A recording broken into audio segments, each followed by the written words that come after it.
Salam sejahtera Malaysia, denyut nadi suara rakyat bergema di channel ini. Jangan lupa tekan butang subscribe, like dan share. Malaysia kita punya, cintai Malaysiaku, kita jaga kita.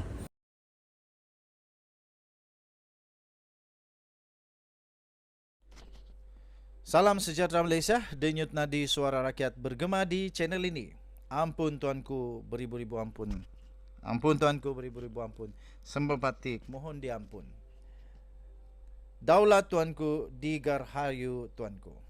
Sultan Selangor akhirnya mengeluarkan titah di Raja sekali lagi. Sultan Selangor bertitah, begitu juga dengan Permaisuri Selangor bertitah. Perkara yang amat penting bagi negara Malaysia. Sultan Selangor dan Permaisuri telah menitahkan supaya masyarakat mengetepikan fahaman politik. Dalam satu titah terbaru daripada Kebawah Duli Yang Maha Mulia Sultan Selangor, Sultan Sarafuddin Idris Shah dan Tengku Permaisuri Selangor, Tengku Permaisuri Nur Rashikin hari ini telah bertitah agar setiap ahli masyarakat mengetepikan fahaman politik dan perbezaan luaran sempena Tahun Baru 2023.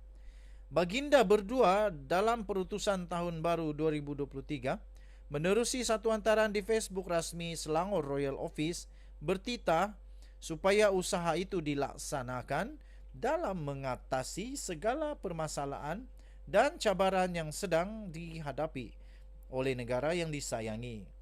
Sultan Sarafuddin dan Tengku Permaisuri Nur Rashikin tidak mahu ada lagi golongan khususnya ahli-ahli politik bertelaga sesama sendiri dan mementingkan kepentingan pribadi semata-mata sehingga mengabaikan tanggungjawab masing-masing untuk berkhidmat kepada rakyat.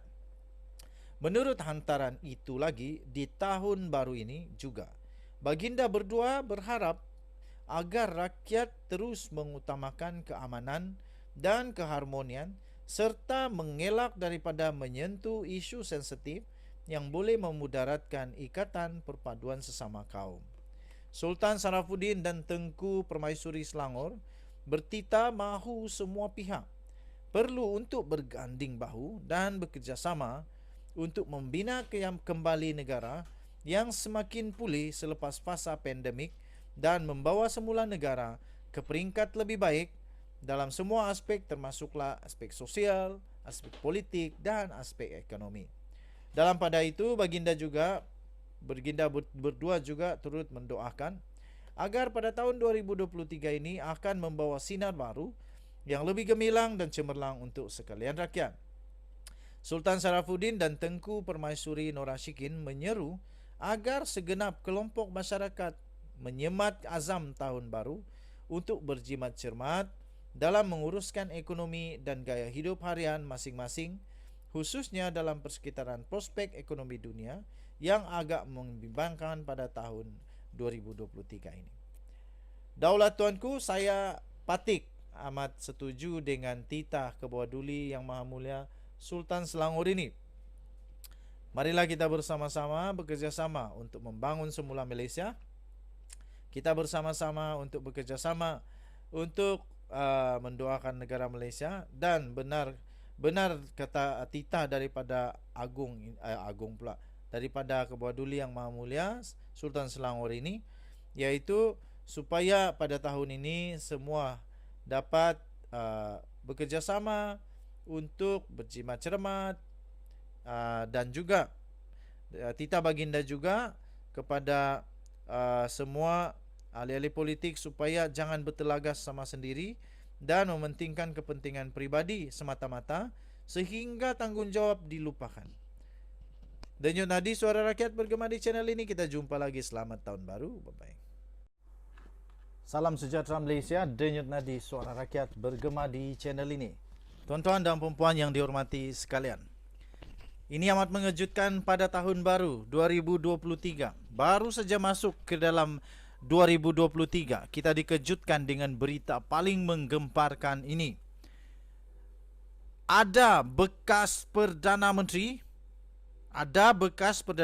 dan bekas Menteri Keuangan telah punggah kekayaan berbilion ringgit. Siapakah mereka itu? Adakah Mahathir hampir pingsan dengan berita ini?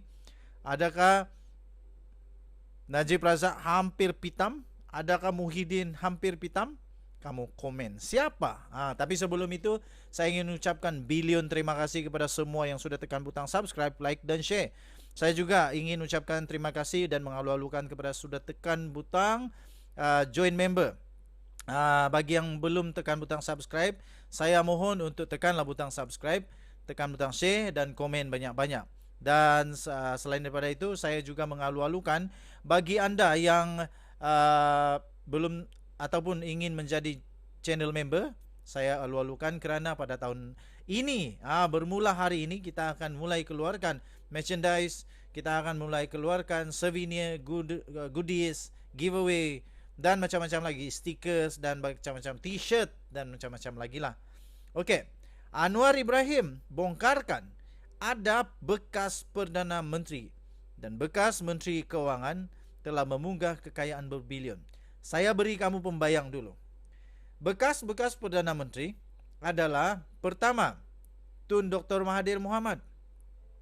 Kedua, Abdullah Ahmad Badawi. Seterusnya, Najib Tun Razak. Seterusnya, ada Datuk Seri Ismail Muhyiddin Yassin, Tan Sri Muhyiddin Yassin. Selepas itu, ada Datuk Seri Ismail Sabri Yaakob. Siapakah di antara mereka ini yang telah memunggah kekayaan berbilion-bilion ringgit? Pertama. Kedua, siapa bekas Menteri Keuangan yang pernah memunggah berbilion-bilion ringgit kekayaan? Menteri Keuangan yang kita tahu, yang saya tahu, yang saya ingat, yang masih saya ingat, antaranya Najib Razak. Perdana Menteri Datuk Seri Anwar Ibrahim pada hari ini telah membongkar satu kejutan, dan beliau menegaskan akan menematkan amalan rasuah yang didakwanya menggunakan kepimpinan politik dan kedudukan dalam kerajaan sebagai satu kesempatan untuk memunggah kekayaan. Walaupun Anwar tidak menyentuh secara langsung pentadbiran atau nama orang yang dimaksudkannya itu, namun dia menyebut pihak itu sebagai pihak yang pernah menjadi Menteri Keuangan dan bekas Perdana Menteri. Kata Datuk Seri Anwar Ibrahim, ini sebagai maklum balas terhadap serangan yang mengatakan seolah-olah pimpinan dalam kerajaan hari ini terpalit dalam hal-hal yang sedemikian. Nah, siapa yang duk serang sekarang ini? Habislah. Engkau bakal juga akan menikmati indahnya hidup ini, rasa tak tenang hidup, rasa segala-galanya tak cukup, makan tak cukup, mandi tak cukup.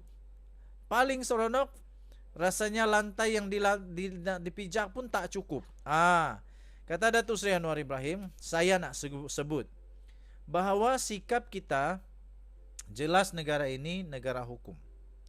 Badan penguatkuasaan diberi kuasa sepenuhnya untuk memantau. Katanya ketika memberi amanat khas pada Majlis Munajat Ambang Tahun baru 2023 di Masjid Putra di Putrajaya malam ini. Anwar berkata pentadbirannya akan meneruskan budaya kesederhanaan, jangan ada pembaziran, memantau semua GLC dan perbelanjaannya. Katanya, tetapi saya nak nasihat juga rakan-rakan saya yang lain yang bercakap soal bersih dan hari-hari, saban hari, tiap-tiap hari menyerang beberapa tokoh dalam kerajaan perpaduan. Apatah lagi orang-orang yang pernah menjadi Menteri Keuangan. Perdana Menteri yang tatkala mereka berkuasa itu bukan dipunggahnya ratusan juta ringgit, bilion ringgit telah dipunggah, kata Anwar Ibrahim. Habislah. Jadi saya nak nasihatkan bahawa kerajaan ini akan pastikan sekurang-kurangnya sebahagian daripada dana yang dipunggah itu dipulangkan kepada rakyat. Pulangkanlah sebelum kena. Ini bukan kecil jumlahnya, kata Anwar tanpa memperincikan dakwaannya itu. Untuk rekod, Timbalan Perdana Menteri Ahmad Zahid Hamidi berdepan perbicaraan atas pertuduhan jenayah, pecah amanah, rasuah dan pengubahan wang haram melibatkan Yayasan Akal Budi. Bagaimanapun Mahkamah Tinggi telah membebaskan Zahid daripada satu lagi perbicaraan melibatkan 33 pertuduhan kes rasuah, sistem visa asing VLN.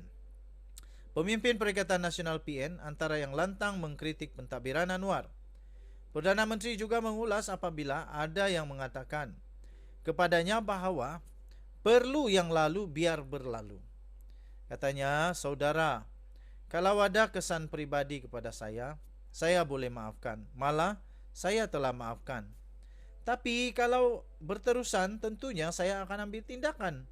Tegasnya lagi. Perdana Menteri berkata, negara akan selamat, terangkat martabat serta harkatnya jika semua pihak mempunyai tekad untuk menghentikan amalan salah guna kuasa dan rasuah. Katanya, maka badan penguatkuasaan harus juga memikirkan bagaimana helah dan cara supaya jangan rakyat miskin tapi terpukau dengan janji dan slogan kononnya bersih, padahal diselaput dengan ratusan juta kekayaan yang dipunggah daripada mereka. Saya sebut hal ini, bahwa ini adalah tugas bersama katanya. Ini bukan soal politik kepartian. Ini tugas umat rakyat Malaysia kalau nak jamin negara ini selamat, katanya lagi. Wow, tahniah diucapkan. Kalau boleh, lebih baik kalau ambil tindakan terus. Ambil tindakan terus, bukan hanya cakap-cakap kepada pemimpin terbabit. Mau tidak mau, kebenaran harus ditegakkan. Mau tidak mau, suka atau tidak, keadilan harus ditegakkan. Undang-undang harus dipertahankan. Kalau salah, ambil tindakan. Ada orang yang hampir tak boleh tidur lah sekarang ini pastinya. Tun Mahathir, Muhyiddin Yassin, siapa lagi? Abdul Ahmad Badawi, Najib Razak. Siapakah mereka yang dimaksudkan? Siapa pendapat kamu terpulang? Kamu boleh komen. Denyut nadi suara rakyat bergema di channel ini. Selamat tahun baru. Tahun 2023 pasti menjanjikan yang terbaik bagi seluruh rakyat Malaysia. Kita jumpa lagi. Bye-bye.